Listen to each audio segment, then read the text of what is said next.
here's my advice. I don't believe in what you're saying based on the data that I have observed.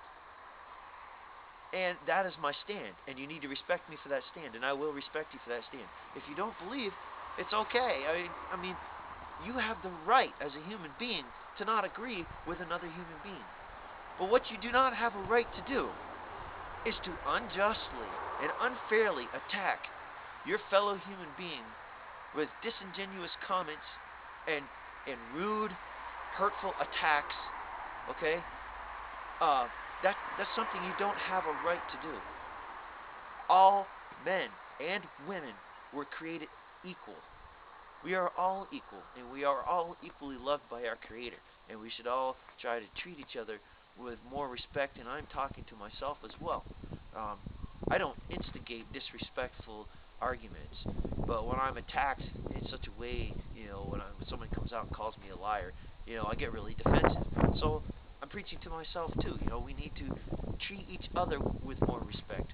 We need to be more aware of each other's feelings and humanity, because we are not the lords of our universe. Okay, uh, we are not the say all. You are not the end all of end alls. Your statements, okay, you're angry. For those of you who are angrily opposed to, this technology or paranormal or whatever it is that you're violently opposed to, okay. Hey, there was a time when there were individuals in this United States of America that were violently opposed to African Americans having the right to vote, even having the right to exist, to eat in a public place. Okay?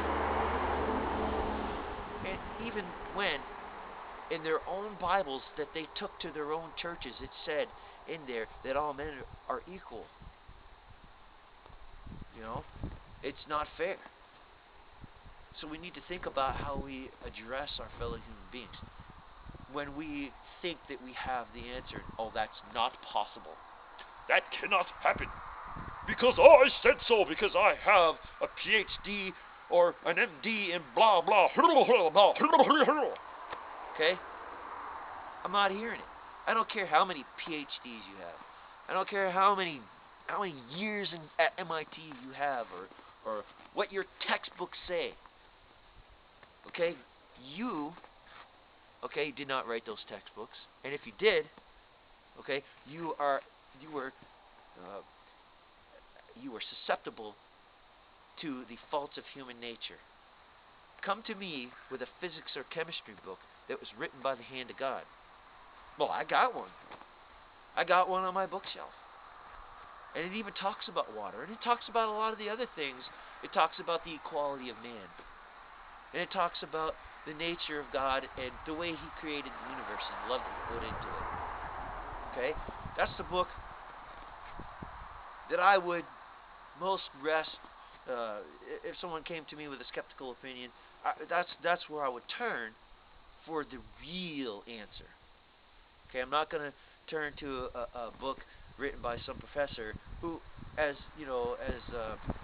established and respected as he may be, okay, he is not the creator of the laws. I want to hear from the creator of those laws.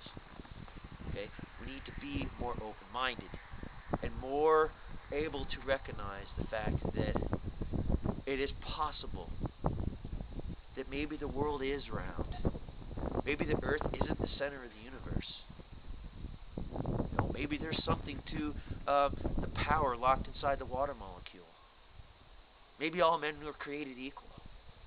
These are things that we need to look back at history, and we need to try to not repeat it, but to improve on it, to change it, to not be so dogmatic in our beliefs, to be able to accept new ideas, new possibilities. Okay? And just because it doesn't come from the halls of MIT doesn't mean it's wrong. Okay, so I think really what we need to do is we need to kind of step back, take a minute of pause, and recognize our minuscule place in this universe, and try to give some respect and acknowledgement to the true Creator, to the one who actually wrote those laws, and realize that our science books, in our classes, They're just interpretations of what we think is the law. We're not really sure yet. We are sure of a few things. We're sure that all men are created equal. We're sure that the sun's going to rise tomorrow, even if we're not here to observe it, right? So take the fundamental truths and then build on those.